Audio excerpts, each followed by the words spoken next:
od godziny 10 będzie wygłaszała pani Jindřiška z Syllová, którą bardzo serdecznie witamy. Teraz postaram się przeczytać kilka faktów na temat pani, a mianowicie pani Jindřiška z Syllová jest wieloletnim pracownikiem Katedry Prawa Konstytucyjnego na Wydziale Prawa Uniwersytetu Karola i jest ekspertem do spraw prawa konstytucyjnego w Służbie Badawczej Izby Poselskiej Parlamentu Republiki Czeskiej. Ukończyła studia na Wydziale Prawa Uniwersytetu Karola, jest autorką i współautorką podręczników z zakresu prawa konstytucyjnego, komentarzy do konstytucji, traktatu lizbońskiego i regulaminu Izby Poselskiej. Publikuje w czasopismach prawniczych, w szczególności z zakresu prawa konstytucyjnego i prawa Unii Europejskiej. Udało mi się też dzisiaj dowiedzieć, że aktywnie współpracowała przy tworzeniu Konstytucji Republiki Czeskiej, jak również wraz z mężem, którego dzisiaj pozdrawiamy. Pan Mirosław Syllach, tutaj dzisiaj macham, przyjechał tutaj z panią, także oboje, tak jak pani mówiła, brali udział w przygotowaniu Konstytucji Republiki Czeskiej, także tym bardziej nam jest bardzo miło, że możemy ich tutaj dzisiaj gościć. I pani Jindřiška Syllová wygłosi referat na temat Democratic Parliamentary Process. The floor is yours. Thank you very much. Thank you for introduction. Perhaps you see on the slide that I am engaged in two basic institutions, as my colleague said just now. So the Parliamentary Institute, which is above, it's the research center of the Parliament of the Czech Republic. It looks or it sounds very as a big institution, but it's not. It's only the institution about 30 employees, which is responsible for the research in the chamber. But the word research is a little strange to use in this context, because usually the research is really the research on some big topic, which you do more than a year. But the MPs are not interested in any research which takes more than a year. So all these research institutions, which are located in, I would say, in all the European parliaments, are more or less assistant institution which helps MPs to understand the topic of the legislative draft and not to investigate some consequences or prerequisites of the draft. So the research of the parliament is more or less ad hoc, done ad hoc, done to each individual draft. So the system of the work which I am engaged in the parliament differs a lot from the system which is at the faculty. As you have heard yesterday, so at the faculty you do the big project and you try to summon all the scientific work which is done through many tens of years, and then you present in a big book or in some big paper what it was written in many years before, for instance, 50 years before. And what do you think about the topic now, or what other researchers in this time think about the topic? So I tried in my speech, because my colleagues who were here yesterday, and also Honza Grins, who would follow me today. So these lectures are more or less done on the knowledge which is long-term. And when I was younger, so I combined this long-term research and short-term research. But as older I am, I don't have enough energy to combine this long term and short term. So just now I am more or less on the short term research. So therefore I decided to speak more directly about the short term knowledge which I have found, and I have selected, of course, as the researcher in the parliamentary law, some topics from the parliamentary law. And of course, we are fighting not only in Czech Republic, but also in Poland and in Hungary, and in most of the post-socialist state.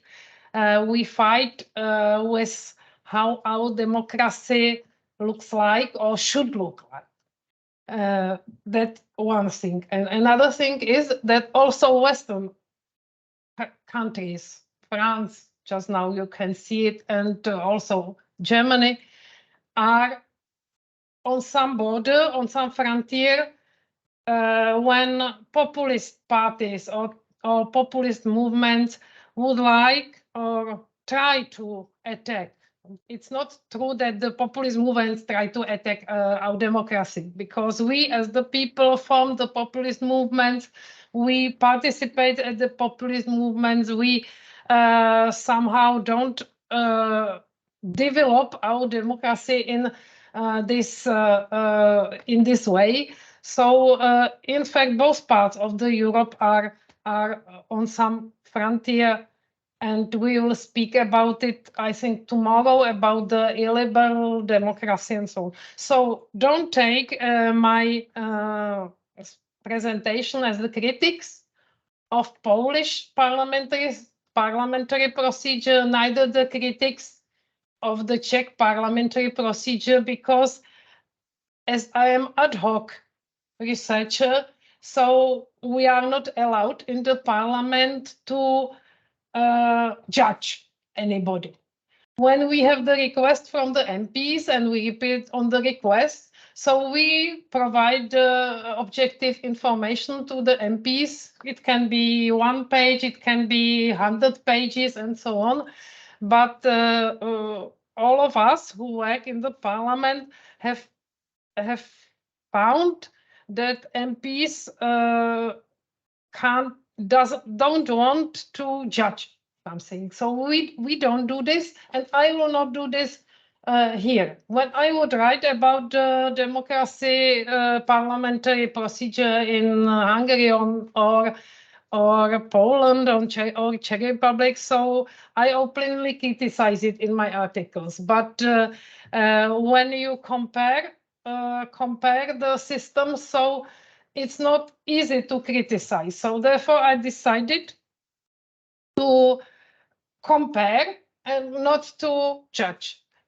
Perhaps when you would put some questions, so perhaps I am a very direct person, so I am really able to criticize anything. So it's not my problem. But I tried not to do this. And you may find perhaps on the variations of the procedure of both parliaments that what's better or what's somehow less democratic or less effective, and so on. So you will perhaps see it yourself. I have 2 hours, so it's quite a lot. So I have added yesterday only some questions. So I hope you are able to cooperate with me somehow to interrupt my speech, and so the lecture wouldn't be so boring. So what's the main features of both? I decided to speak only about Sejm and Chamber of Deputies. So they are the lower chambers, because other procedures of the Senate or of we both have the upper chambers. You have Senate. We also have the Senate. So it would make the lecture more complicated. And I also didn't have enough time to study the Senate regulamin Senatu. So I would speak about the same only. And on the Czech side, on the Chamber of Deputies. So at the beginning, I would like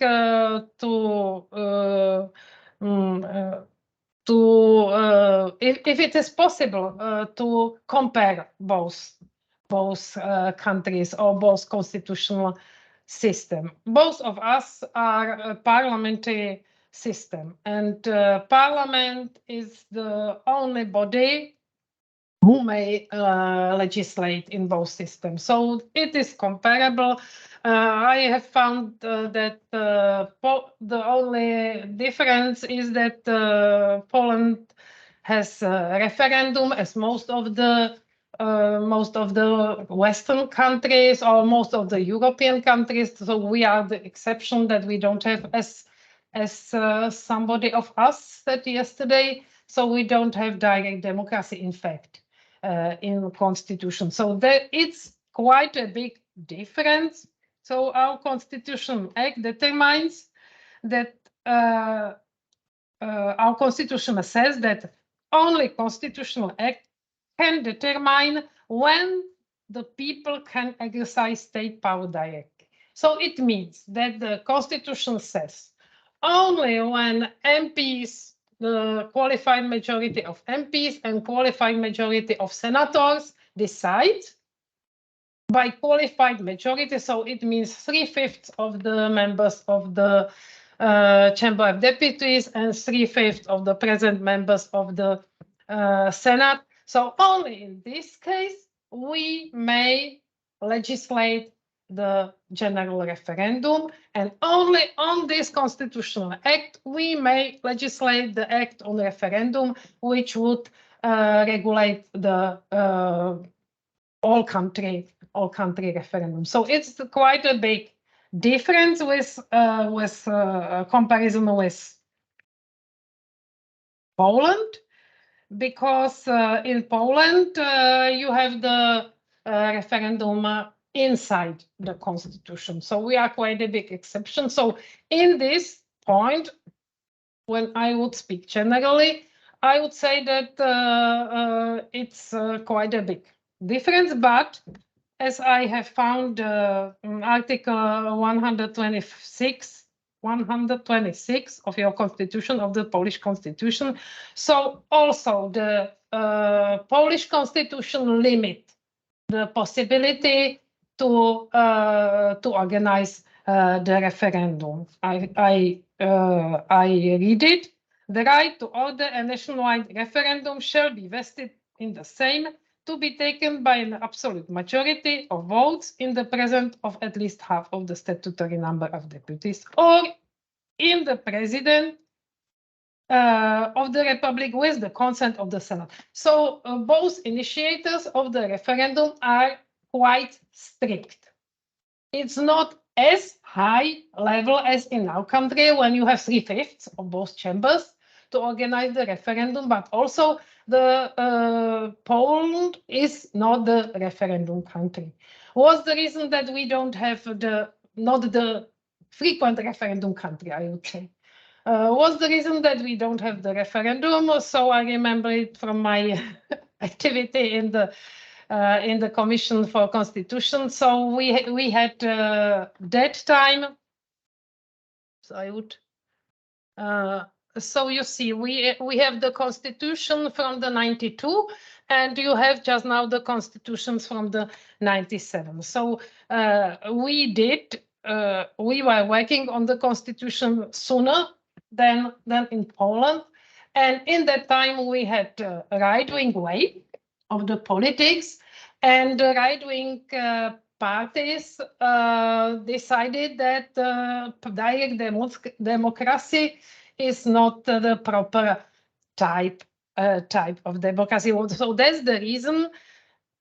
We also remembered the misusing of the referenda during our history. I perhaps would name the referendum in the year 1945, when we lost the Zakarpattian Ukraine that time, because the Soviet Union organized the non-democratic referendum, and we lost part of the country in this year. So that was one of the reasons that we didn't establish the referendum. So that's the difference between our competencies of the parliament. That the parliament of the Poland may be in competition with referendum, and that's not the case of the Czech Republic. And we have organized during the 30 years only one general referendum on EU matters, on EU treaty.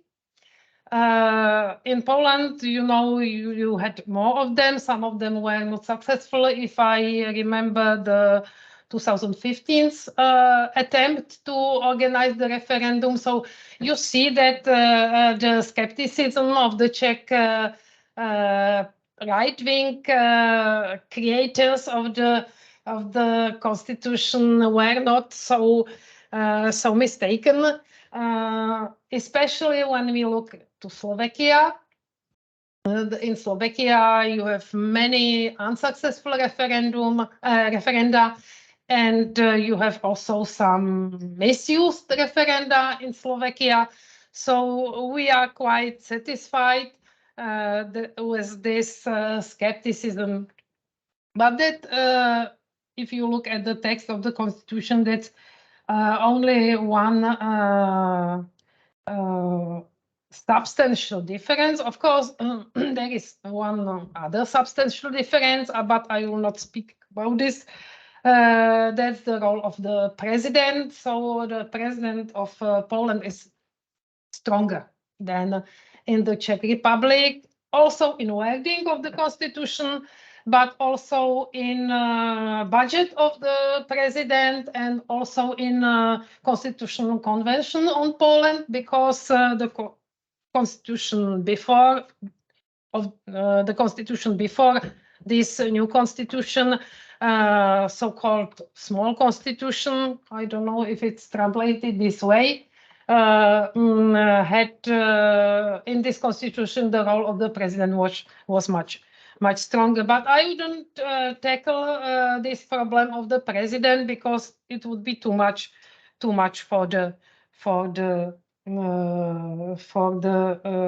lecture. So I would conclude with this introduction, that I think that our constitutional system and parliamentary procedure may be comparable. In the parliament, my basic duty is to work on various comparative research in many fields of the law. So I know that to do comparative research is not very fair in some cases, because comparative research make the table of 27 countries, and you write which country has which regulation. But of course, when you have the table of these 27 countries, you don't know any background of the regulation. You don't know any past of the regulation. You don't know, for instance, the consequences with the civil code, which is very often very important, and you can't recognize it from the table, which shows which regulation is done well. But I think in this parliamentary procedure, Poland and Czech Republic may be compared. Of course, with Slovakia, it would be a little easier, because the constitution passed of Slovakia and Czech Republic, of course, is the same, and the notions the Slovak use in their constitution and also in the rules of procedure and so on, the notions are the same. It's not the case of Poland, but I somehow manage it because I would say, I don't know, through the 30 years I work in the Parliamentary Institute, so I read the regulamin Sejma, I don't know, 30, 40, 50 times perhaps, every time to some specific task. So we'll try to compare both systems with some, I hope, with the success. What I have chosen was from the parliamentary procedure. I have chosen only 3 topics because parliamentary, and I have forgotten to say that I started to think about this theme because I am in Krakow. Because when I would be in Warsaw, I think most people are familiar with the rules of procedure of the same. But it's similar like in Brno in Czech Republic, that our colleagues from Brno, so they are a little far, or they a little hesitate all these parliamentary things, because they are not specialists on this, and the Brno constitutional law is specialized more or less to the courts. So I'm glad to be in Krakow, because it may be the same. Because when Parliament is not here, I believe that you would like to have Parliament in Krakow, and perhaps Krakow is somehow the capital of Poland, and I take it this way. But Parliament, it's really very specific place, and living with Parliament, it changes your mind. And of course, when you stay in Krakow, so it's not easy. So that was the reason I have chosen this thing. So it's introduction, and I also cooperate, as my colleague said, with the Charles University, with the constitutional department, but as I've told, not so richly as before. So here I have prepared some basic features of the lower houses. So you know, the same have 4,060 members. Of course, Poland is much bigger than Czech Republic. It's more than twice bigger, but we have 200 members. So also the proportion of members to the number of inhabitants is quite similar. Of course, the size of the parliament, I have read many years, I think 40 years, 30 years ago, the book Size and Democracy. I think it was some Verba or some, I have forgotten the authors. So the size of parliament is important. The size of parliament is important. That's the thing what now, especially totalitarian regimes, and you may see that most of the totalitarian regimes has the parliament with many members, and the more members you have, it's paradox, the easily you may govern the parliament. So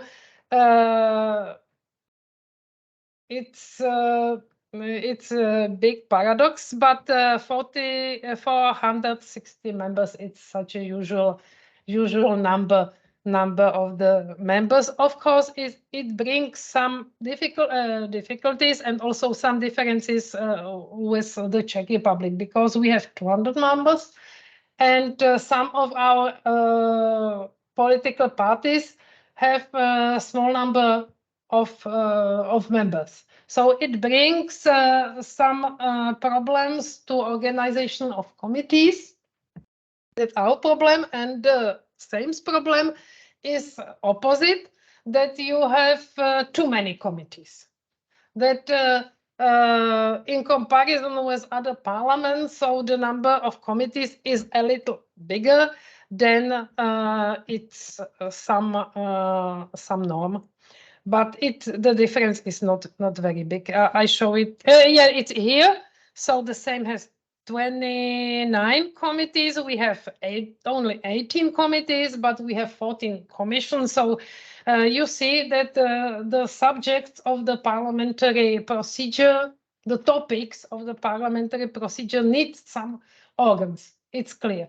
So when you have the small parliament, so you must somehow fill the organs with less number of MPs, but the number of organs should be similar. Of course, in India, when you have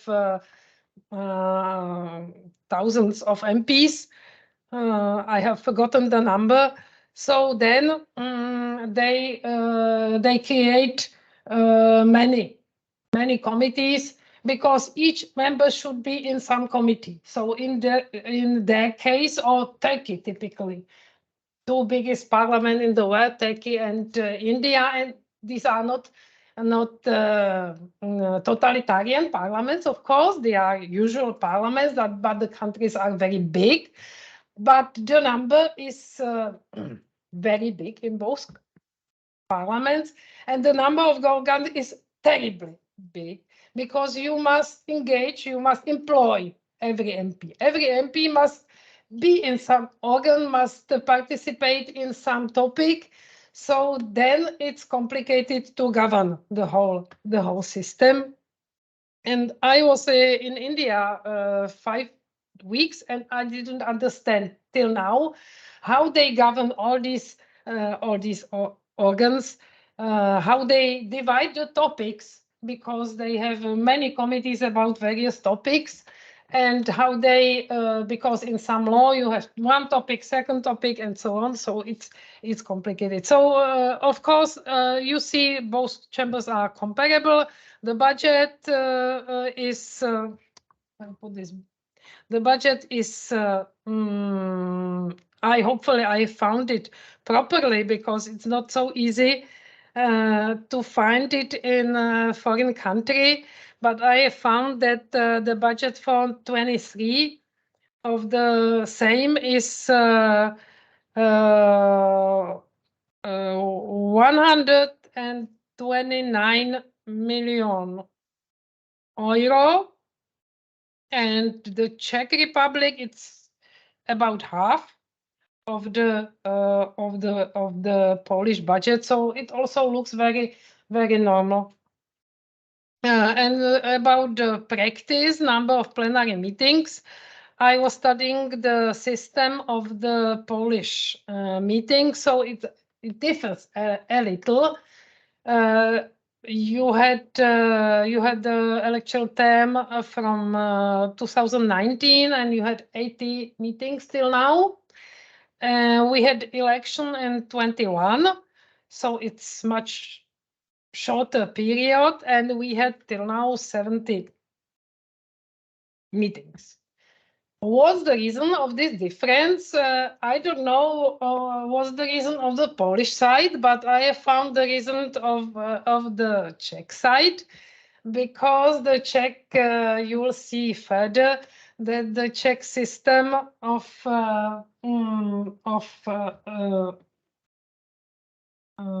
chamber procedure is very free. So our MPs do many obstacles, they do obstruction, they invent extraordinary meetings. They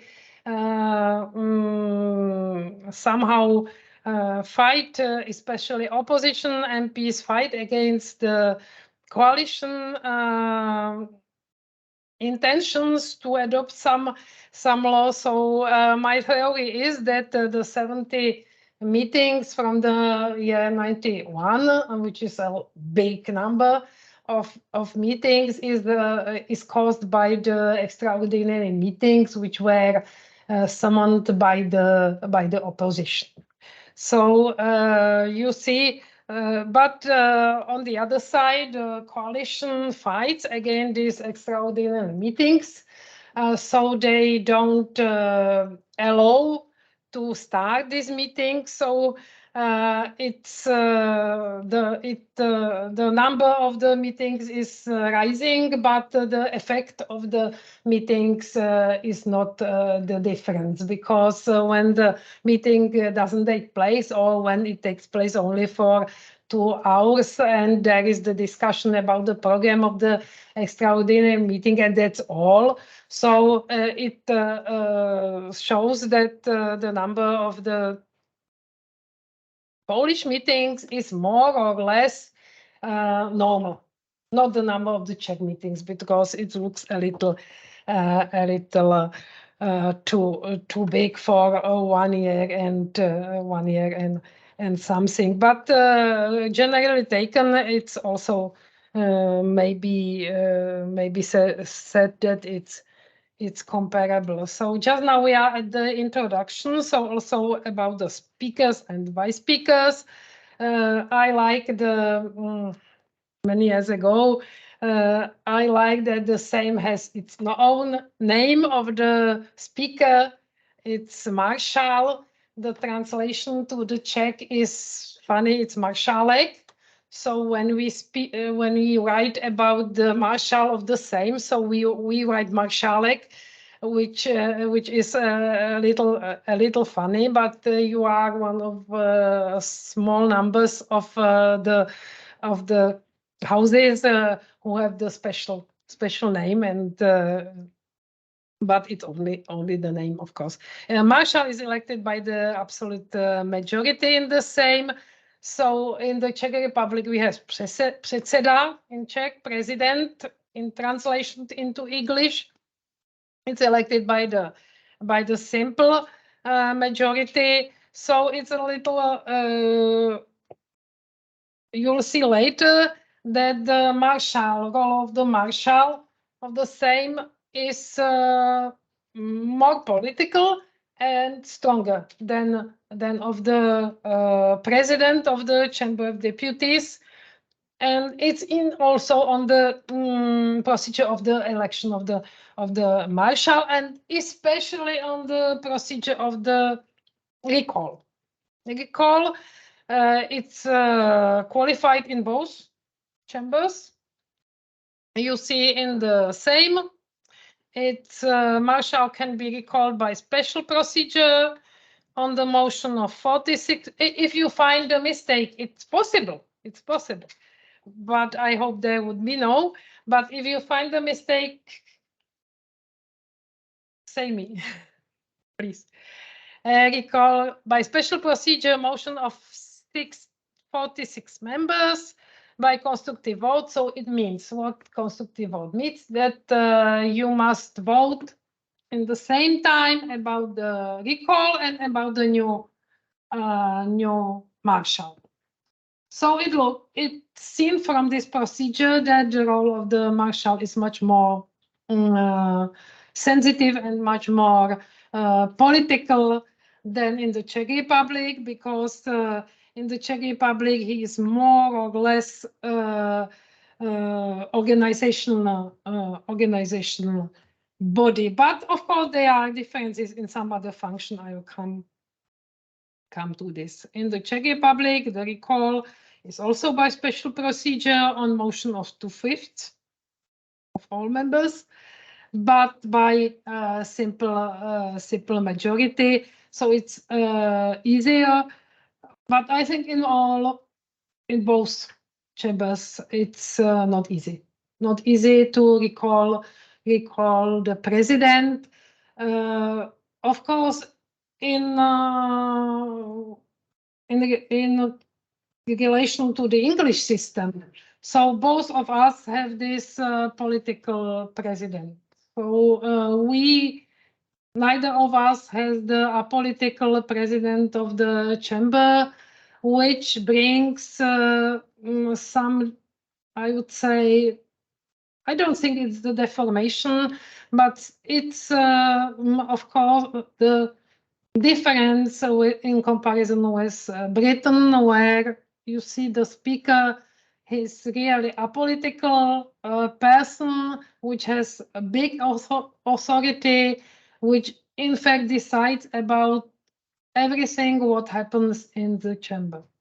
And that's the main feature, main reason why the role of the president in both of our chambers is not proper according to the parliamentary system. In parliamentary system, the presiding officer would be neutral, but it's not the case neither in the Czech Republic, neither in Poland, and it's one of the reasons why we have problems in not only in presiding but also in the whole parliamentary procedure system, and it brings some undemocratic features in the procedure, which is I would say very normal in Central and Eastern Europe, and I don't think there is some solution to overcome this feature that the president is partisan. I can't imagine that the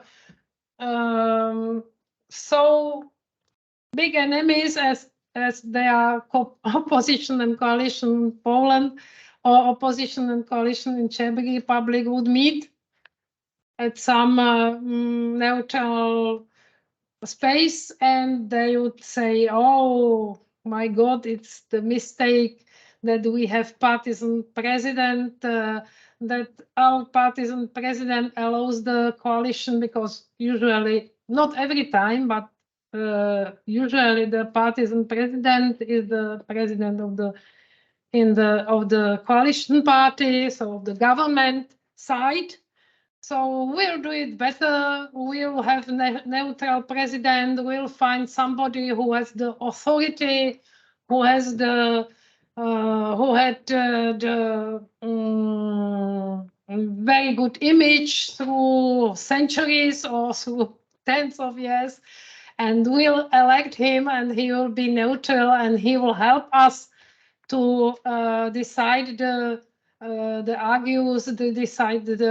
problems during the procedure in the Czech Republic. So in the Czech Republic or Poland. So at the beginning, when I started to study the procedural things of the parliament, so I had this idea that there would come a day when we would learn, similarly like in England and then in Britain, that it's much easier to govern, to go through, to pass the drafts when we elect somebody who has the authority and who is able to overcome his political thinking, and who doesn't do any secret agreements with his party or with his coalition counterpart against the opposition because of the presiding of the chamber. So, but it wouldn't come a day when we'll have it. So in comparison, so we are comparable. It's another another conclusion that both of us don't have this possibility, don't have this goodwill to get rid of this political presiding competencies or preferences, or I don't know how I would name it. I would like to see the day, but it's interesting that it's not you didn't have so many.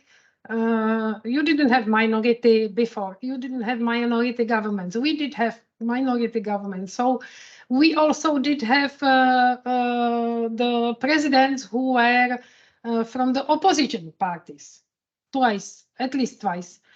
So I thought that it would come a day when it would be somehow easier to find a neutral presiding officer, but it's not the case of the continent. So then of course this political president brings some problems, but on the other side, of course, you have in Poland you have Presidium, and in Czech Republic we have organizational committee. Both of these organs are the presiding organs. So together with the president of the marshal or president of the Chamber of Deputies, they govern together in some group of the vice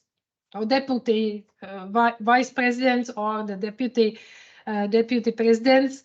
So they have somehow neutralized this bad feature, this, on my opinion, this strange feature of the presiding functions of the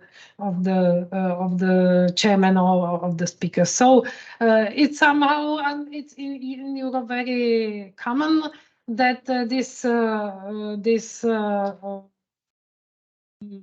presidium neutralize the powers of the political president, of the president with political affiliation. So I wouldn't say it's some bad feature, but again we are comparable. So what's interesting, I would back to this slide. So you see that you had the constitution in 97, we had the constitution in 92, and that we were so forced because of the split of the Czechoslovakia into Czech Republic and Slovak Republic. So we are in a hurry when we were writing the constitution. So you may see here on the competencies of the president that not only the constitution but also the rules of procedure are more specific, are longer, and are more elaborated. So they more somehow divide the powers between the president, between the presidium, between the vice marshal and the marshal, and so on. We don't have this. You see, the oldest vice marshal fulfills duties instead of him. So it's written in the rules of procedure that the oldest vice marshal, when perhaps the marshal dies, so then the duties are fulfilled by the oldest vice marshal. We don't have any provision about this, and we have many disputes, not only between the practitioners in the Chamber of Deputies, but also between or among the constitutional lawyers, who would, when something happens with the president, who would do the main task of the president. So on this you see that the system of regulation of Poland, it shows that there is here this 5 years, this break between 92 and 97. So it brought some experience to the Polish regulators, to the Polish MPs, and and it's seen on the whole rules of procedure and also on constitution that both of them in the Polish version are more advanced, are more precise, are more in details, and sometimes they feel where the problem could arise. And we in the Czech Republic, as we started so soon with the constitution, and then very soon there came the rules of procedure in '97. So sooner than Poland adopted the constitution, so we had the new rules of procedure, which is valid till now, so nearly 30 years. We have many conventions because our system of regulation is not as precise as the Polish one, and you see it on all this by Marshal. So when the Marshal something happened with him, you know what to do. We don't know anything because we don't have any first vice marshal. We don't vice president. We don't have differences between the vice president, and so we have free field in our commentaries to show what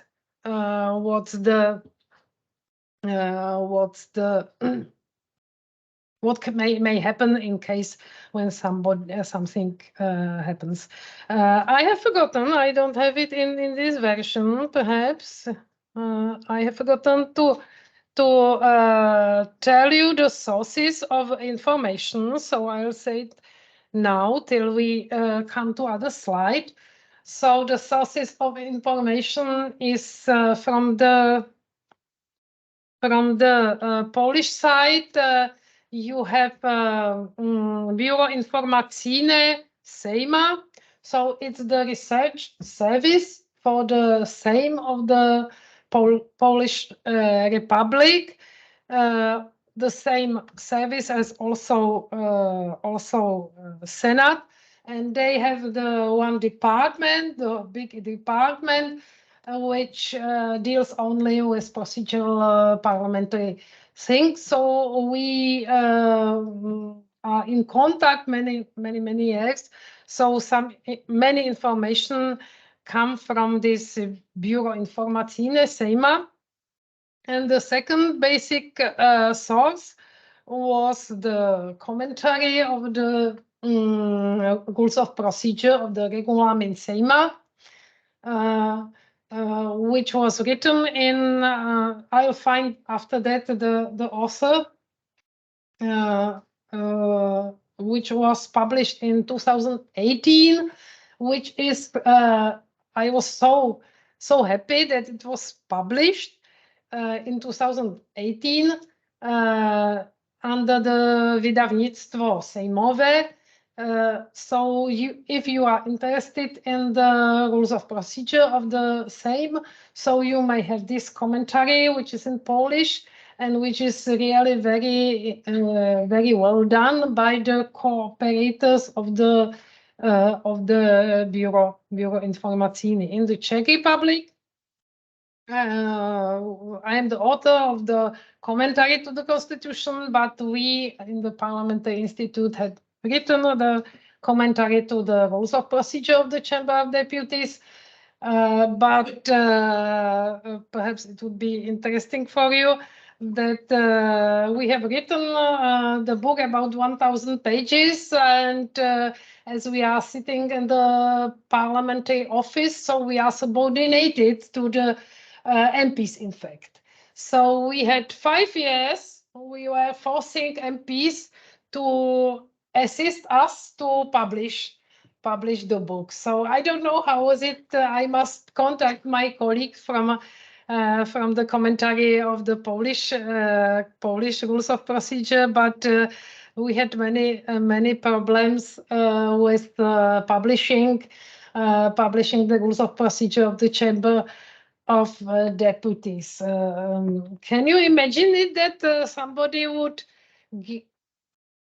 put the obstacles to publish the commentary?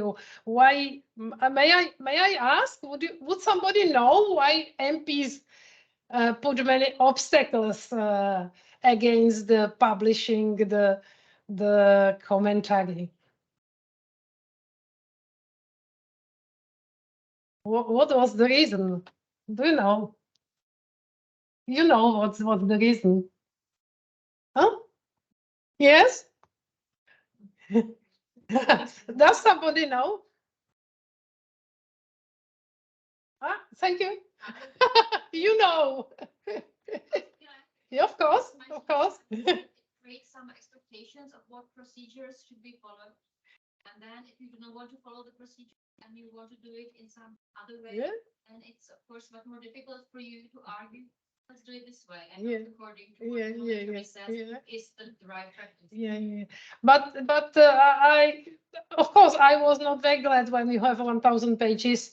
It was not my work. We were more than 10 courses, but it's don't take it as the Czech MPs are putting obstacles and other MPs don't put any obstacles. It's the same, very similar in all other Central European countries. And of course, it's not England. They have such a big commentary, and they have the convention and so on. So everything is done and published. But also in the Western countries, it's a big problem to publish the books about the rules of procedure, because the political aim is much more important than the proper procedure. So it's very sad to say it when I work in Parliament so many years, but it was one of the reasons why we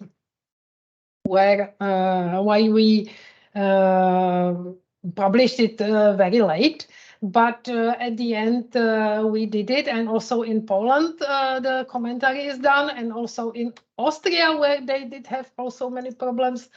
In Germany, but in Germany they were, if I remember properly, so they didn't have any problems because they may publish everything what they like, because the system is so huge and so robust, and they are not afraid of this. But of course, it brings problems. But when we got the book, so we were so happy after so many years to have the book in. I am sorry I didn't take it with me. To have the book in our hands, and then we gave it to the president and to the vice president and to the chairman of the constitutional committee and so on. And the result came, I don't know, in 2 months, when the main opposition leader, he wanted to persuade about some interpretation of some provision, because the coalition wanted to somehow to disinterpret the rules of procedure a little. So I have the photo with opposition leader, Mr. Babiš, whom I really don't like. So with our book on the rostrum, so I don't know if our result was very very good. But at the end, I think it's necessary to help to the because when you publish the rules of procedure, the commentary and the habits, how the chamber does it, and it's more important in the Czech Republic than in Poland, because in Poland the system of writing of the rules of procedure is much more precise, much better, when I would take it from the legislative point of view, than in the Czech Republic. We have much more convention, as I was speaking about this Weimarshal. It's in many institutions of the rules of procedure when the conventions are functioning. Not the words, but the conventions are functioning. And when we write to the rules of procedure, the conventions, the past conventions, how this was interpreted before 1 year, 2 years, 5 years, 10 years, and so on. So it's very good tool, especially not only for opposition, but also for the backbenchers, for the MPs who are not in the center of decision making. So you help, in fact, the plurality of the same or of the chamber, because when something is written, so it is not necessary to follow it, but at least you see how it was interpreted before. So then it's easier for the opposition, but also for the backbenchers who would like perhaps participate at the meeting, who would like to speak and so on.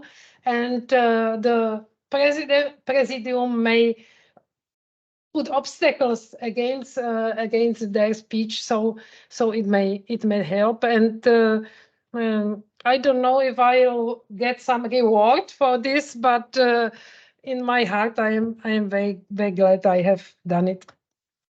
So just now we are continuing in the powers of the speaker. So you'll see again it's very similar. So same, the speaker has 18 points, so 18 competencies.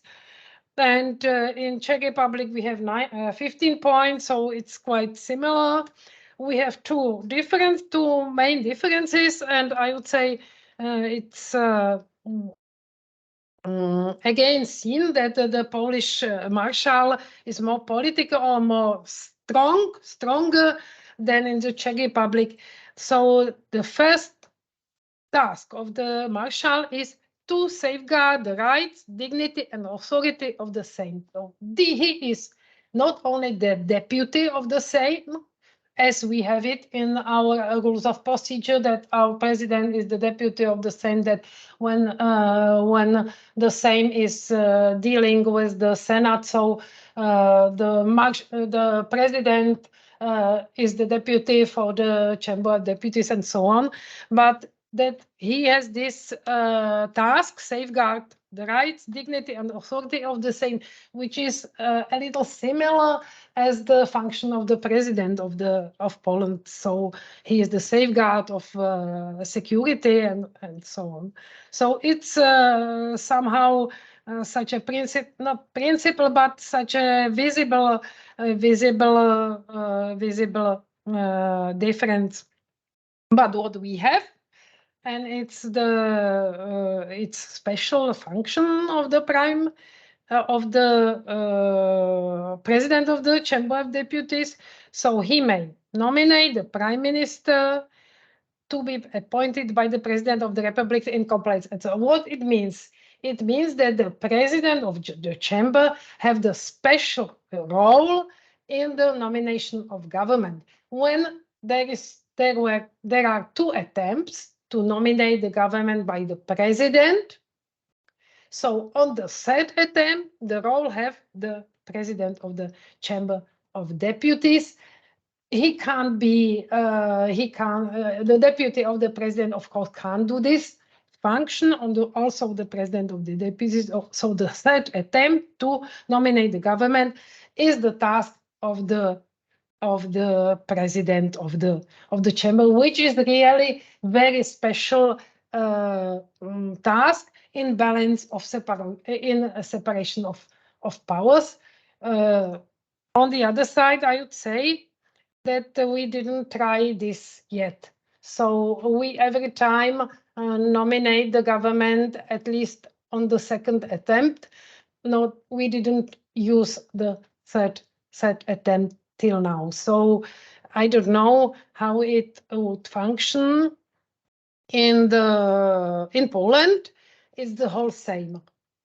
Who does the second attempt of the nomination of government? So you see that Poland is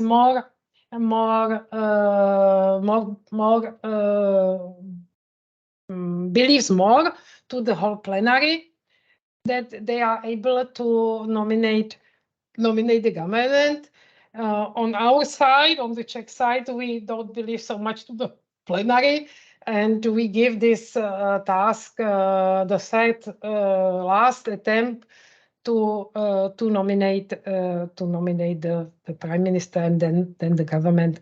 So it's a little different, but it's not such a terrible. What I will concentrate on in my lecture, so I'll concentrate on especially on the right of MPs, because the right of MPs are important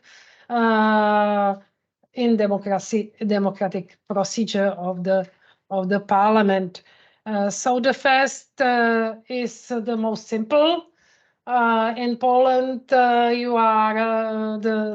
parliament is somehow concentrated on the absence or the presence of the MP. So I started with this, I would say, a very simple question. So in both countries, we have duty. Our MPs have duty, are obliged to be present at plenary, and at all the organs they are voted in.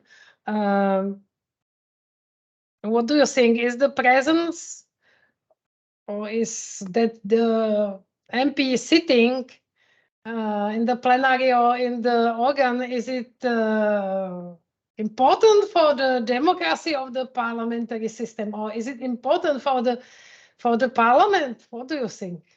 It's the question how to stop. Is it important if the MPs are sitting there and looking what's the matter or not? How is it in the European Parliament? European Parliament, if you follow it sometimes, so you see the empty, but not such a small. I don't know how much we have just now here. I think we have a 100, and when you have 200, so our chamber is twice as just now we are here. So, but in European Parliament, it's such a big circle, and it's empty very often. You have only 10 MPs and one member of commission and so on. So is it important that the MPs are sitting in the plenary or participating at the committees? What do you think? Seems it to be important, even if the main work is out of plenary, but the main is that during plenary there will be discussed, and it was the main to make decisions, and in the end it not works in this way. So I would say it's many years that I was explaining this to some journalists, and it's not possible to explain to any journalist, and it's very easy. It's not very easy to explain it to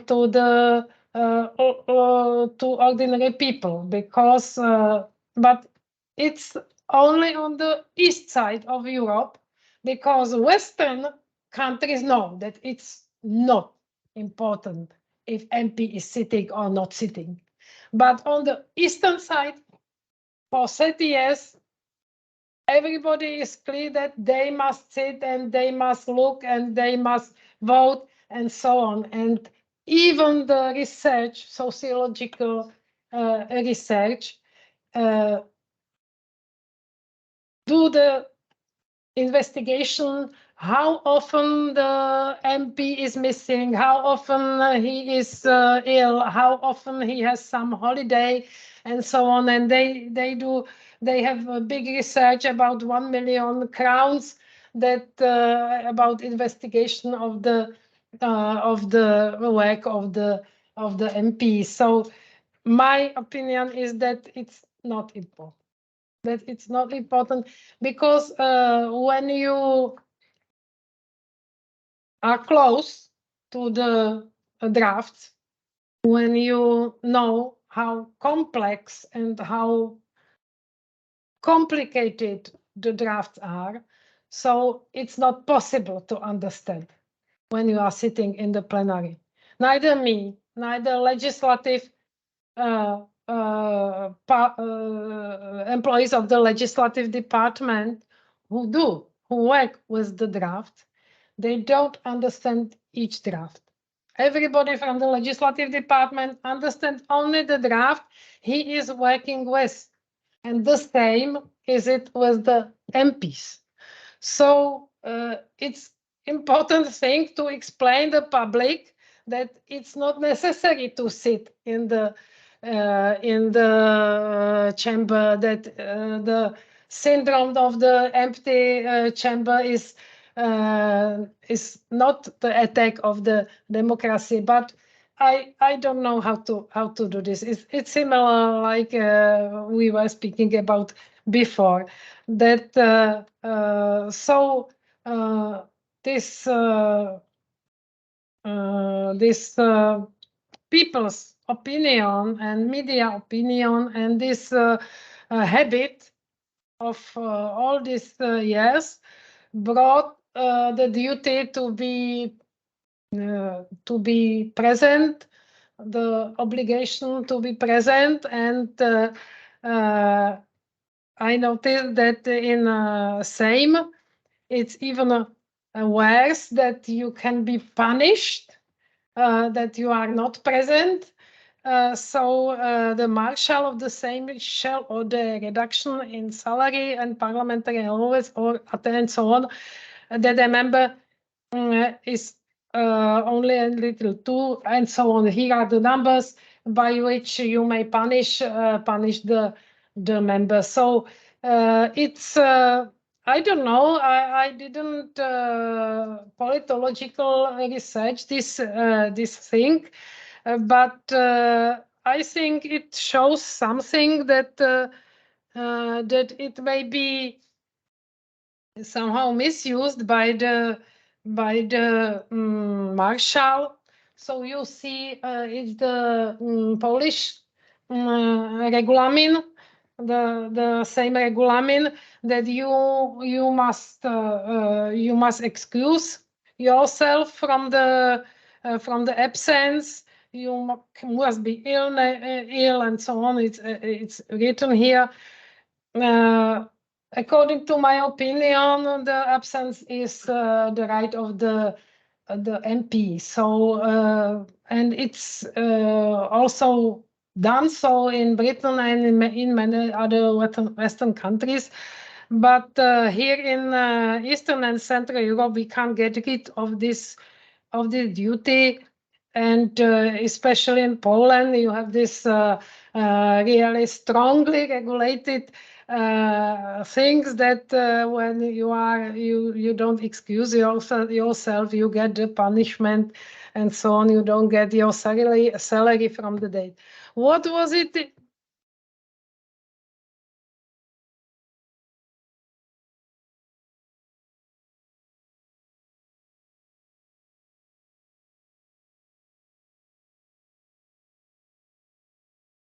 Yeah.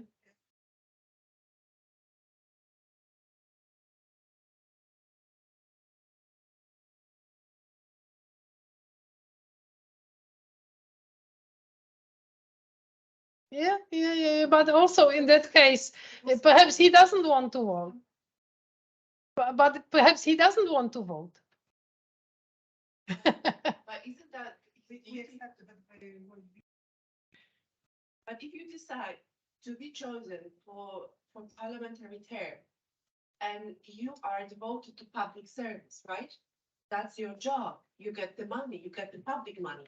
So I, as your as a person, I expect you to go to that place and vote and do your job. That's all.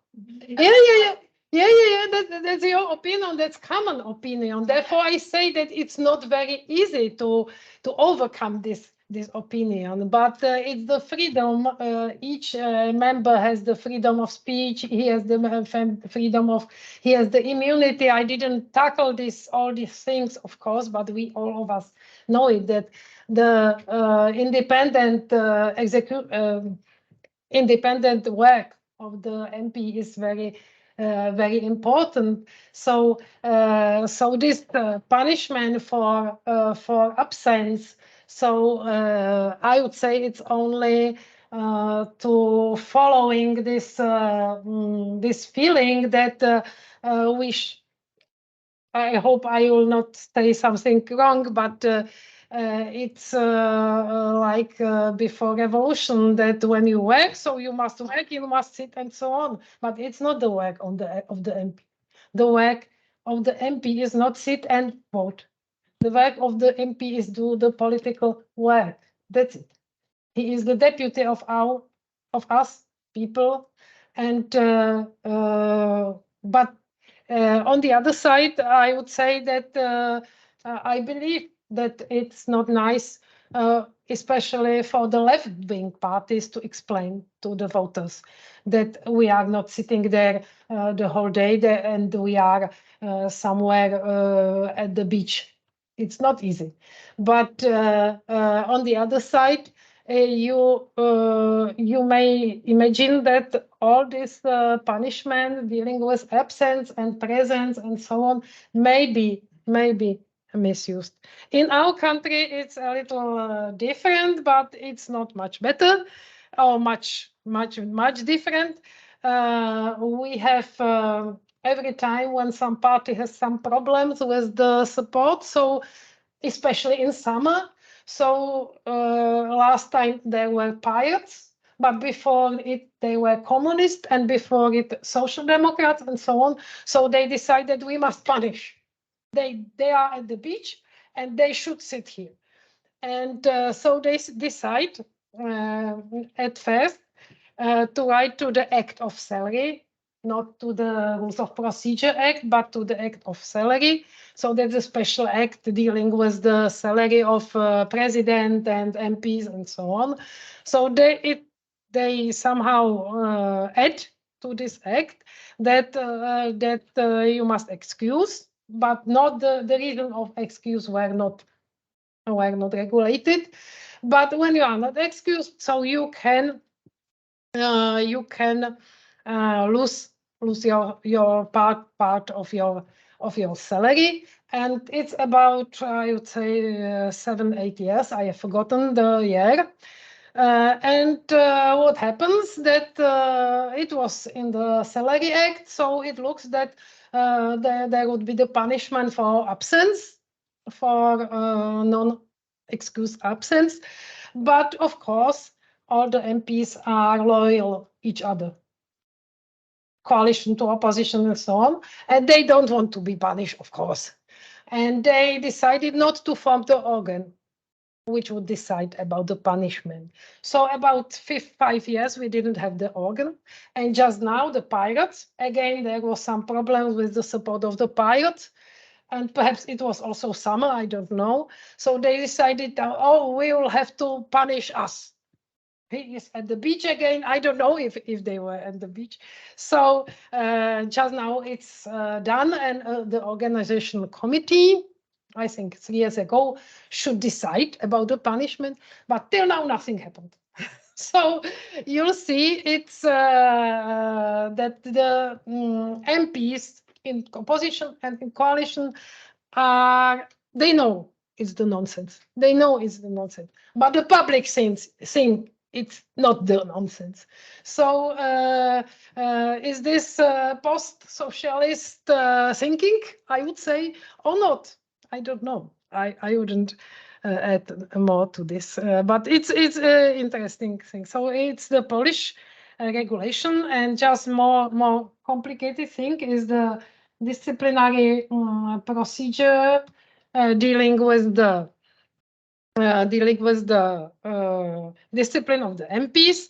So it's a little different position of the speaker, and a little different position of the presidium and the mandate committee in Poland and in Czech Chamber of Deputies. In fact, in Sejm, the marshal, and it was written, as I was speaking about, that he is the safeguard of the dignity. So he has also the much stronger possibilities, much stronger tools to save the dignity. And according to these articles, it's every time the article of the Regulamin Sejma, and then there are usually the articles of the rules of procedure of the Chamber of Deputies. So in this article, it's written that the Marshal may proclaim, and it's similar, it's done according to the English system, that the speaker proclaimed that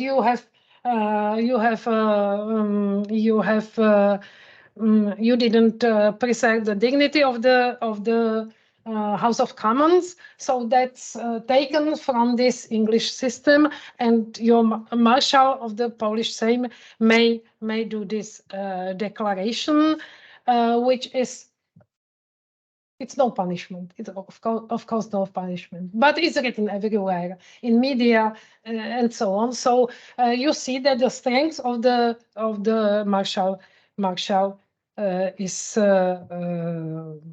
strong, and it should bring the dignity to the chamber.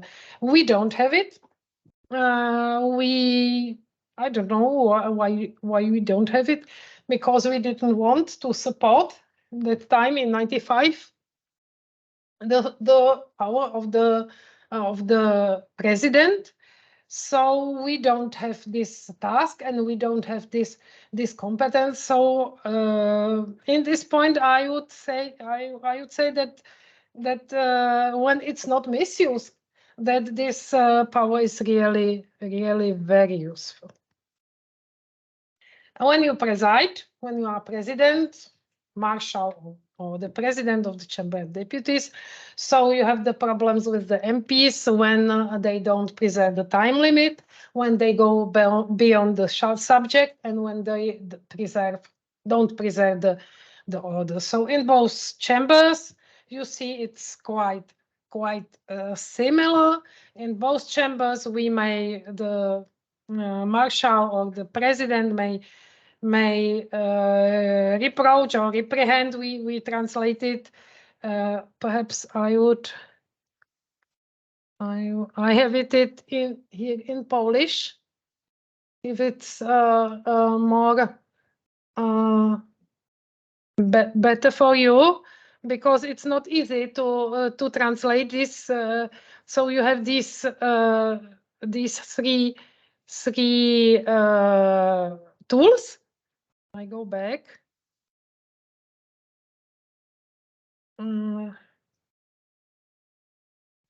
In fact, in Czech Republic, we have it similar. We reprehend the member, and when he repeats with the problem, so we also may expel the member from the day sitting. So it's very similar, this first phase. So of course, when you are sitting, when you are presiding the 20 members, 200 members body, so it's necessary to have some tools, and so you see both of them are very similar. But in Poland, you may in both countries you may appeal. So as a MP, you do some disorder, so you are expelled or you are reprehended, so then you may appeal to the plenary. It's similar in Poland. You may appeal to the presidium, but in Czech Republic, it's the end of the procedure. In fact, the presiding officer, president or vice president, has no other powers to lead disciplinary proceedings against this member who perhaps was speaking too long and so on. And this brings the big disorder to the Chamber of Deputies. On the other side, in the same, the whole procedure is done through many organs. So the sanction can be reduction of the salary. The presidium can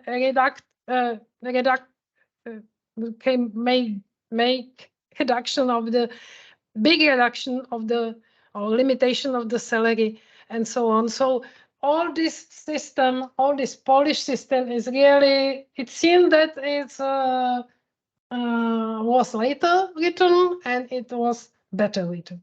We as the Chamber of Deputies have big problems with the continuity of the punishment of the MPs. The MP interrupts the proceedings and so on. I wouldn't speak about the recent cases, but the president has no power to continue the procedure and to punish the MP. So here it's repeated. So here again you have these three possibilities, and in the Chamber of Deputies we can't punish the member only when he offends the MP. In other cases, we don't have any direct tools. Of course, through the many years, 30 years, we have somehow extend the interpretation of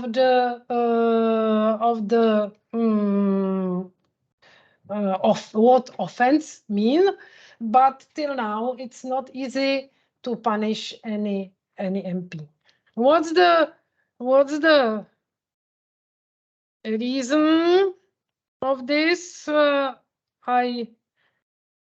I told before, perhaps the reason is especially the time when we were writing the rules of procedure. It was the time when everybody wanted to be free and they didn't want to have any punishment, and the majority was not so strong, and the MPs were afraid of any presidents or any leaders and so on. So the power of the backbenchers, especially in that time, of the individual MPs who were not in government, who were not anywhere, so was in that time was very strong.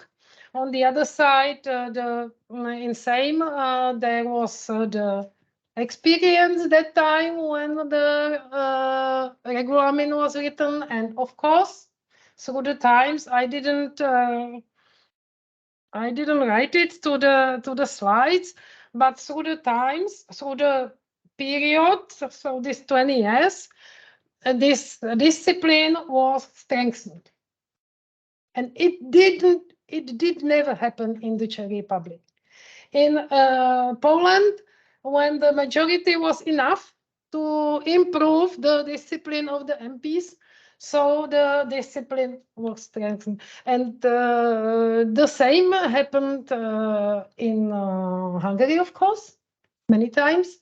Until now, the opposition members has, in fact, no rights, nothing.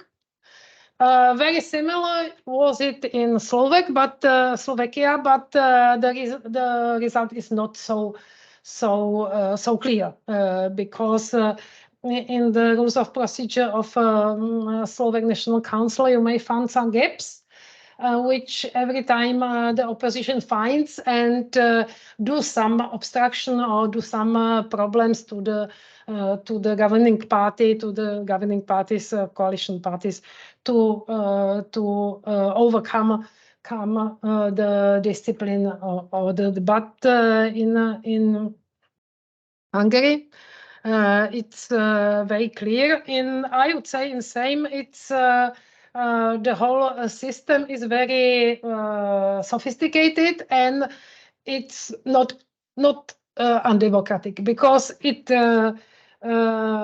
covers many organs. You have presidium, you have president, you have the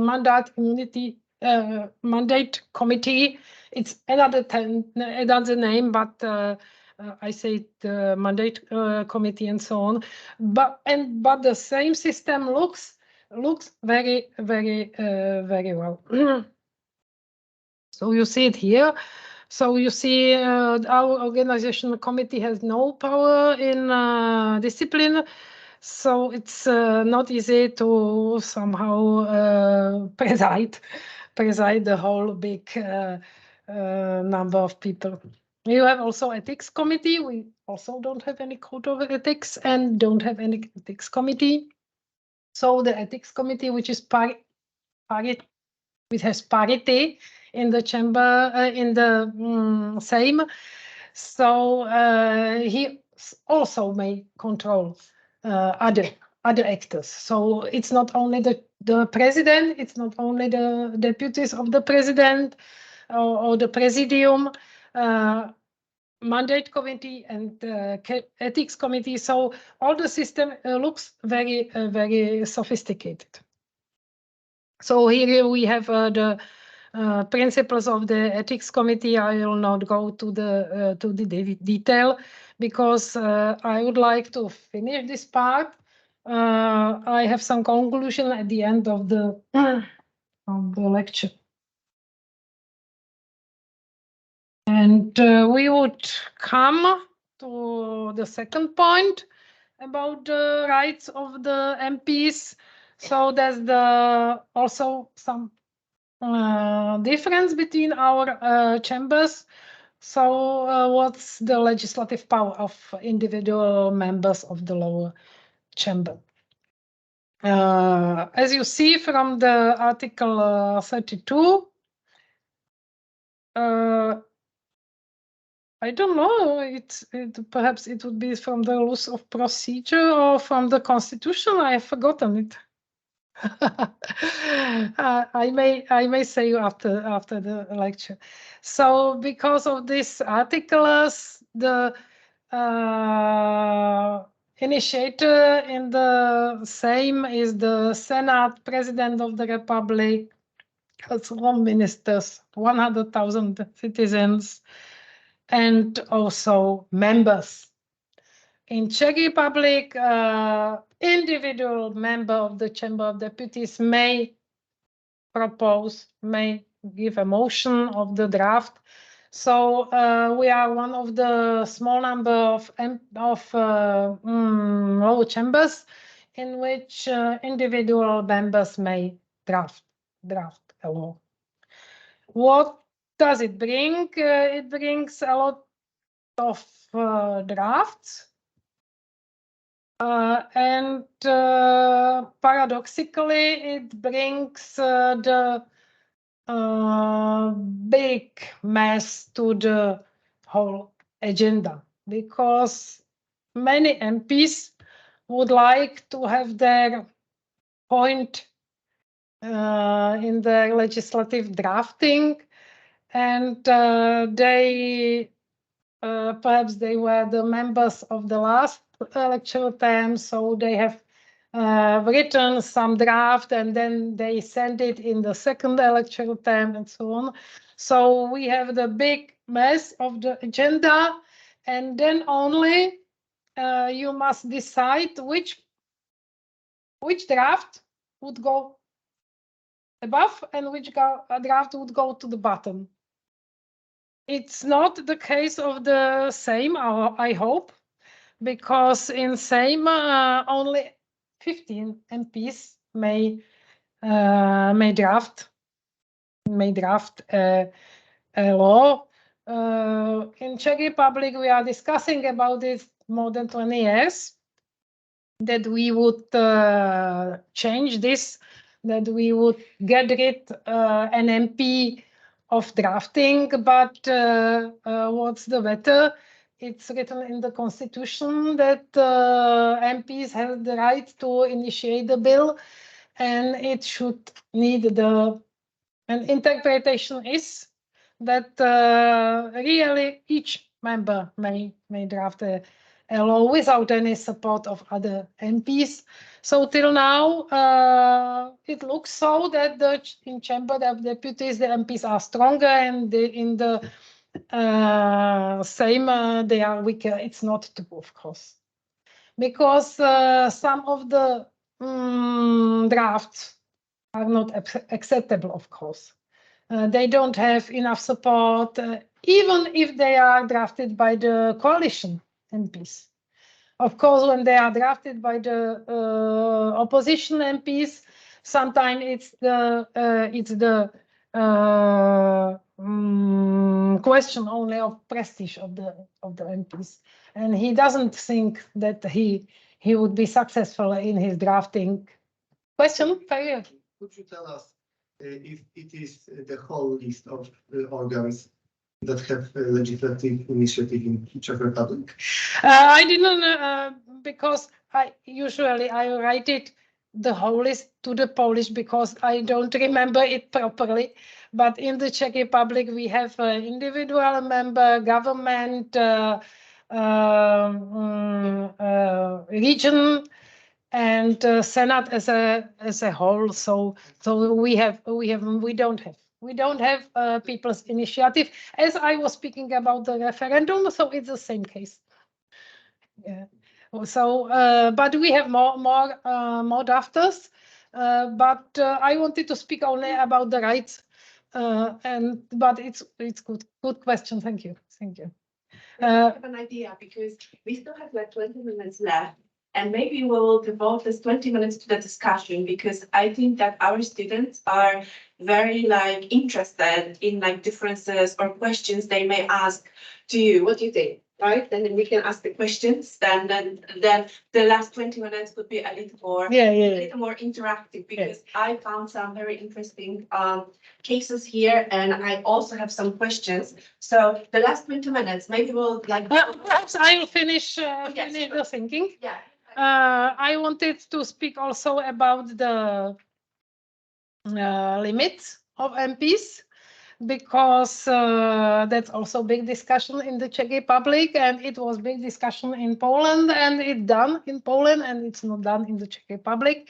In our case, you see it this last sentence on the Chamber of Deputies side. When there are no more members registered in the debate, the chairperson shall end it.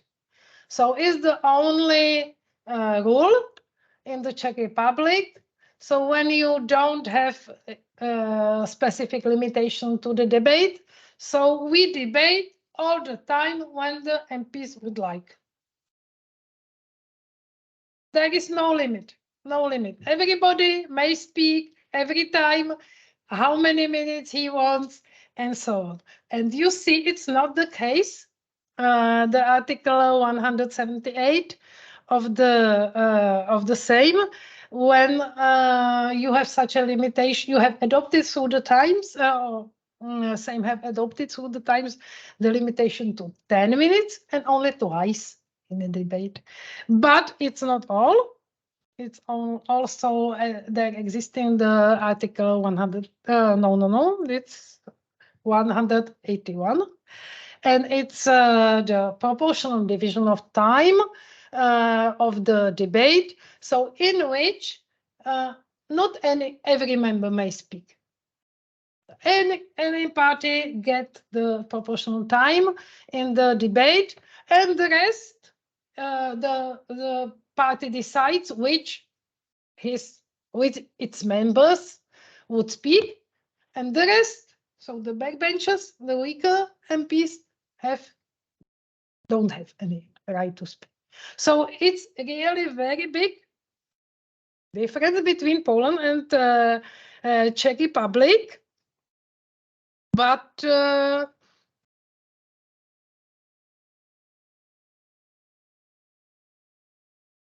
also the sequence of the speeches is very important. So in Poland, you may say which sequence would be. So what would be who would be the first, and so on. In Czech Republic, nothing. You have the registration, and the presiding officer only name the MPs, and they continue one day, second day, third day, and so on. So what's the on the other side? In Poland, you have this opposition hour. So MPs from the opposition may give this member statement each day. we don't have any such a tool for the opposition. So the opposition, when they would like to speak about something very actual, so they have to do it in the debate about some strange act. So you see, again, what I have said before, that the same rules are much more precise and much more friendly to the coalition, but there is some balance for the opposition. In the Czech Republic, we have no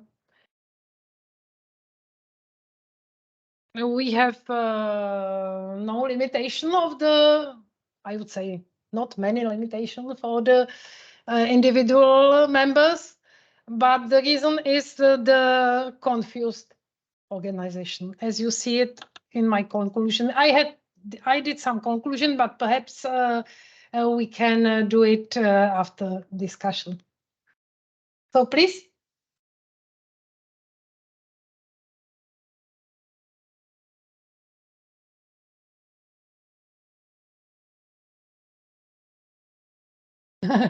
Great. I'm going to get two of them, actually.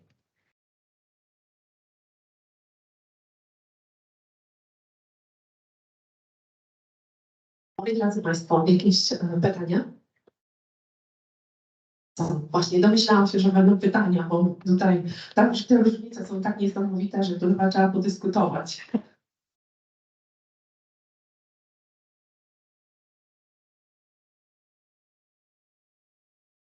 As persons to be connected with the parliament, if you could replace art or cut, some people around the chamber of deputies, what would you do if you could do it without the parliament process? Perhaps I didn't catch it. Is there something that you would add, cut, or replace about a chamber of deputies without any parliament procedures? I guess if you have any suggestions or adding any rules, right? Replacing or supplementing. Yes, I think it was seen from my lecture that I would change many things, but it's not easy. It's not easy to change it because MPs are they are glad that they have their own rules and they don't want to be limited. Was the reason I was thinking about it very often. One main reason is politics, because in Czech Republic we had many minority governments, some minority governments. We have weak governments, much weaker than in Poland. And we have the coalition and opposition are not usually twice in the government, twice. So usually one election term is one in government and another election. So the opposition is afraid, or the coalition is afraid that when they would be in opposition, so they would lose these powers of the individual MPs, and they would not be able to obstruct. They would not be able to bring media to this obstruction. They would not be able to give good image to the opposition and so on. So it's the reasons of the non repairing the rules of procedure is more or less political than procedural. Because of course coalition members would like, just now coalition members would like to be somehow in some better situation, not to do such a long sittings and not to have problems with the obstruction and so on, but they somehow would like to sustain it, and they are afraid that when they would be in opposition, they would be in the Hungarian situation. Of course, the Hungary is very also Slovak situation when the opposition really has not enough space to speak in the chamber. So it's really sad, and it's very near to the really bad procedural problems or anti-democratic parliament, so or illiberal democracy. We would be speaking about it tomorrow. Thank you so much. But of course, I would prefer some more discipline, but it's not easy to force MPs to it.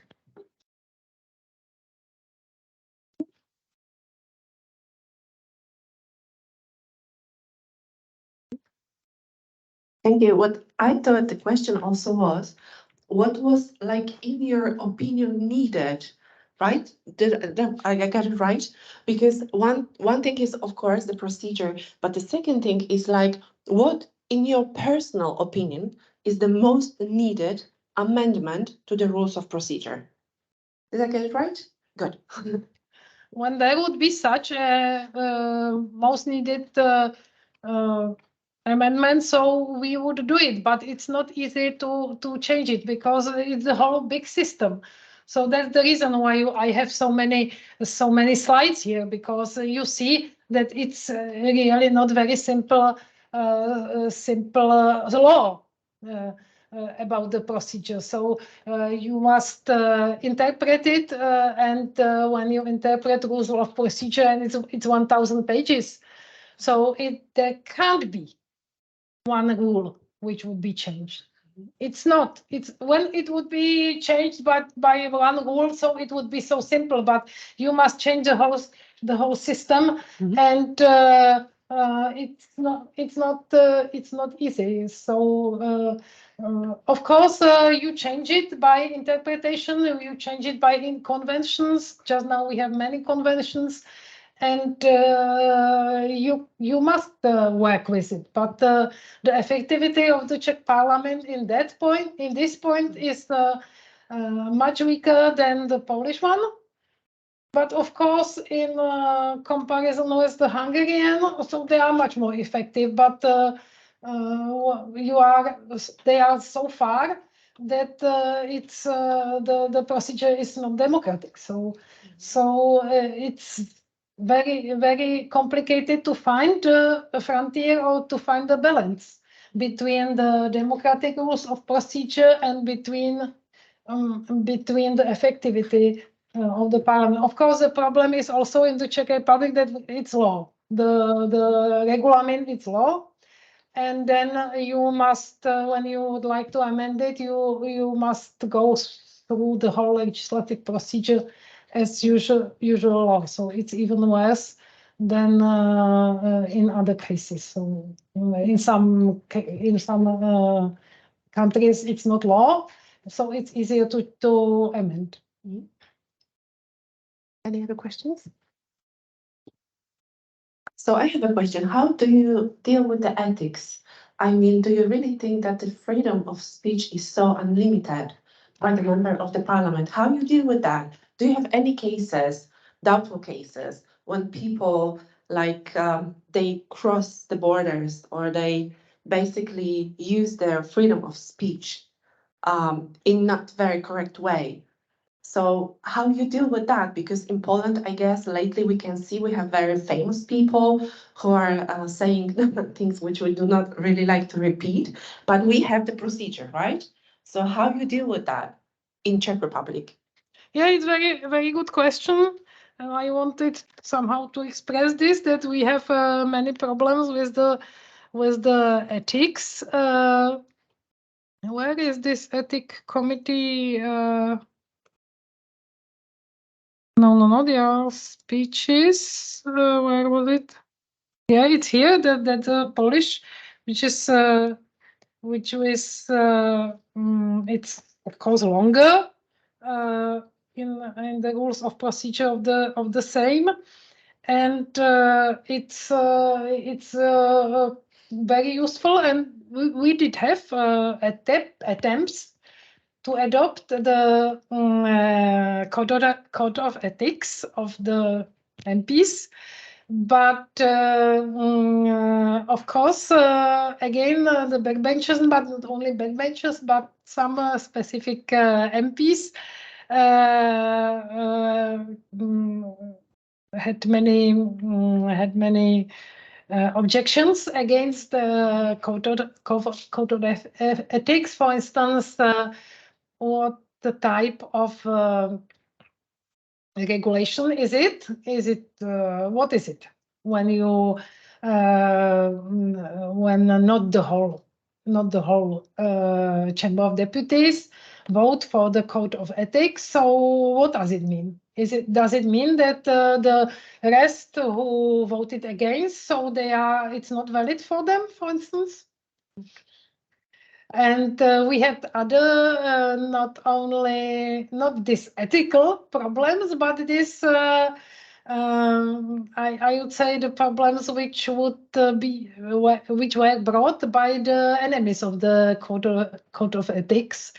And at the end, it was not successful. We were working on the comparison of code of ethics of various parliamentary chambers many times through my 20 years, and it's not easy to it's the same. So what happens is, and it's not so bad, that the clubs try to have some codes inside the clubs.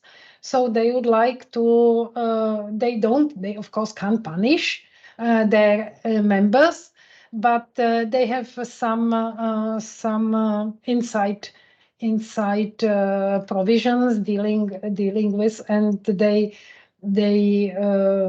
somehow informally punish their MPs. But as the general resolution, it didn't go through, and because of the character of the resolution, because it's you are free as the MP, you are free, you have the safeguard of your independence in constitution.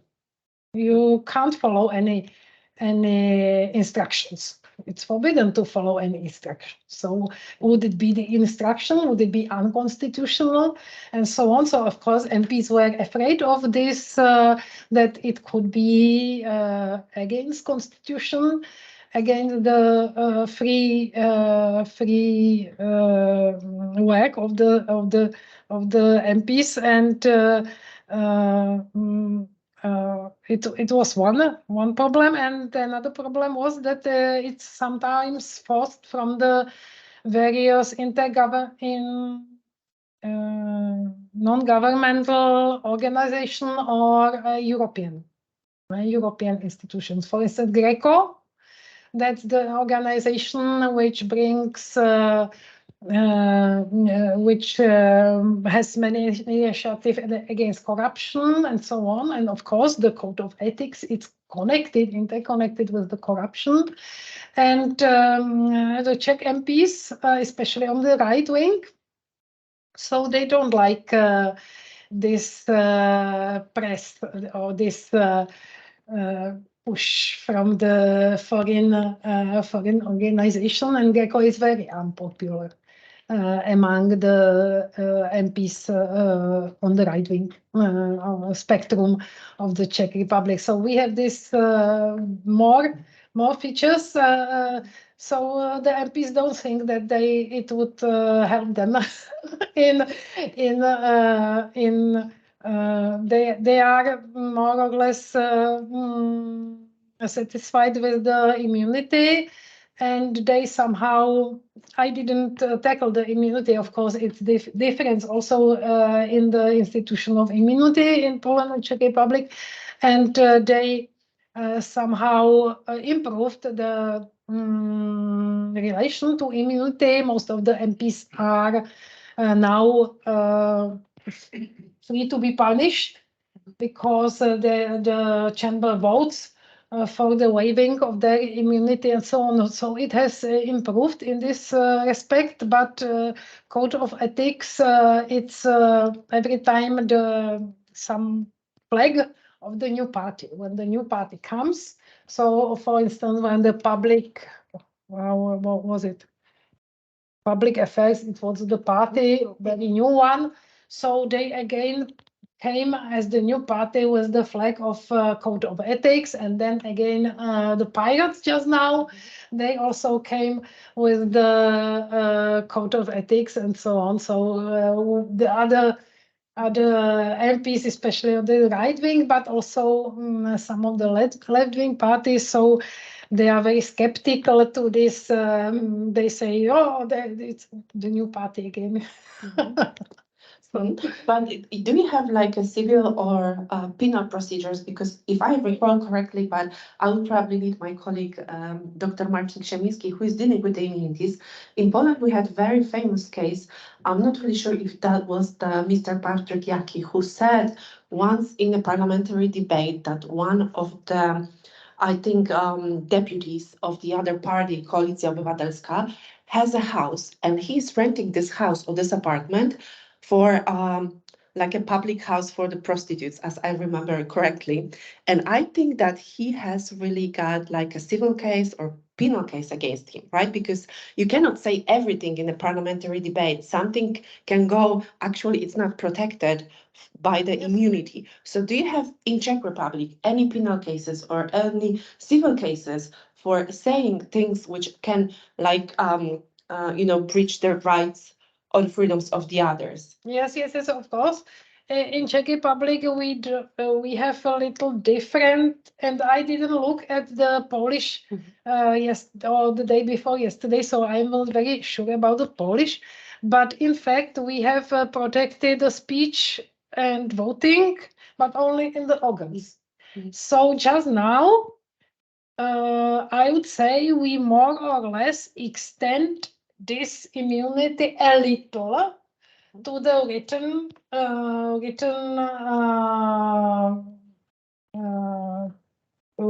to the letters or something like that. But in fact, the immunity is limited of the speech, and voting is limited to the organs. So we don't have the immunity outside the parliament, and we have punished some MPs, especially in the 90s, for the speech that time. But the last time, I don't remember, but we don't have this broad in political or office immunity outside the office. No, we don't have it. But the cases, we don't have so many crimes in this point. We have really only the most serious crimes in this respect. We don't have so many as we did before the wars. We had many immunity cases in which the MPs were punished because of what they said outside the parliament. But just now we don't have this type of crimes. Really, we don't have only very serious crimes or propaganda of Nazism or something like that. But and according to the civil procedure, so we don't have any immunity. It's the interpretation of the clauses of the constitutional clauses, and we have the immunity only when you speak in the chamber and so on. But it's only criminal and public, against the criminal and public offenses, not civil ones. But it's not clear. We had some examples, and immunity is I think it's done quite well in the Czech Republic. Any other questions before the break? Yeah, sure. Panie Łukaszu, że pan podać koledze? Dzięki.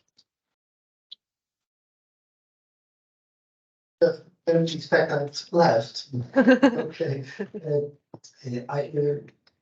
You told us a lot about proceeding in chamber, and I thank you so much for that. But I have a question.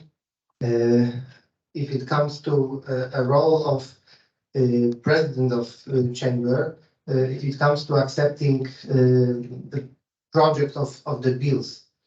And I'm asking about it because in Poland we have a situation in which marszałek could reject the bills which not meet the requirements. Yes. Could, but not have to. Yeah. And it implicates the situation in which marszałek could accept the project which not meet the requirements and the bill which comes to his or her party. And that's the question, how it is in Czech Republic.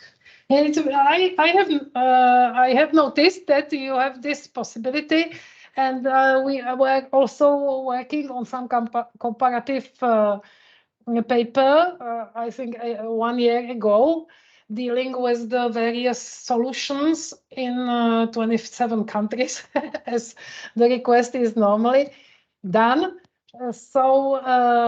But it's not easy to recognize from the rules of procedure if this control of the draft is done in reality or is not done. So I have noticed that your president, Marshall, has this right, but I don't know if he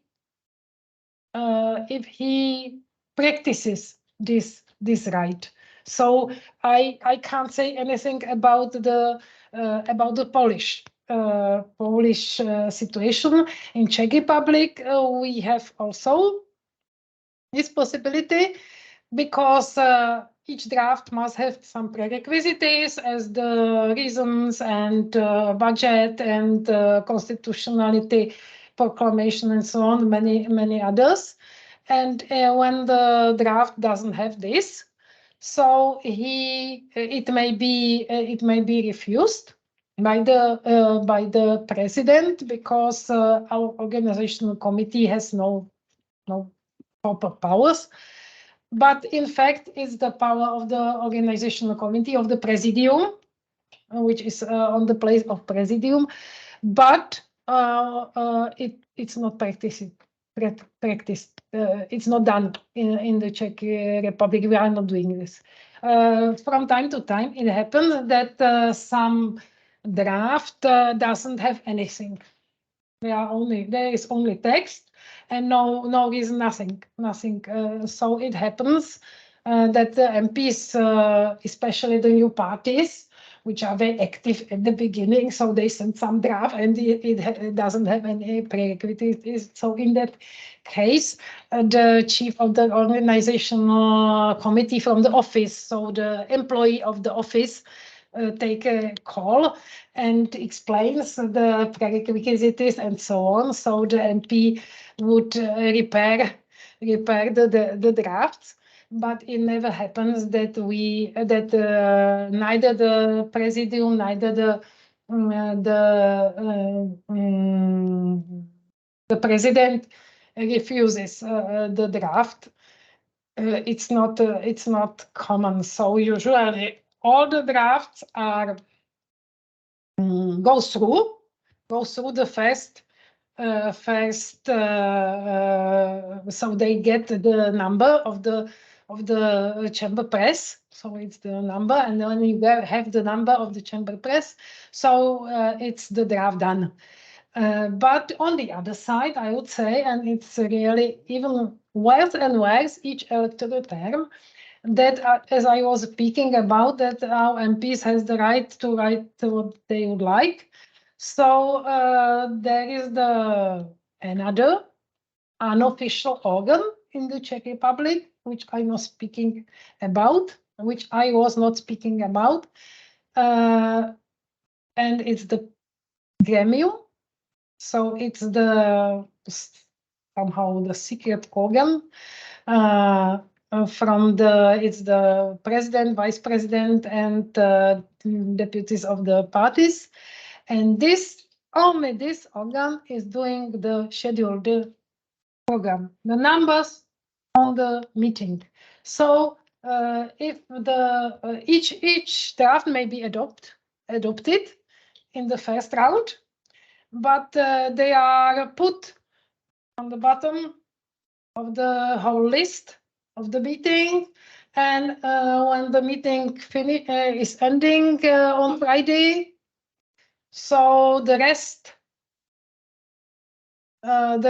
are going. The rest of the points are going to the next thing. And they again, when the presidium, when the gremium decides on Tuesday, they decide, oh, these have the preference, very unofficial, without any writing, without any voting.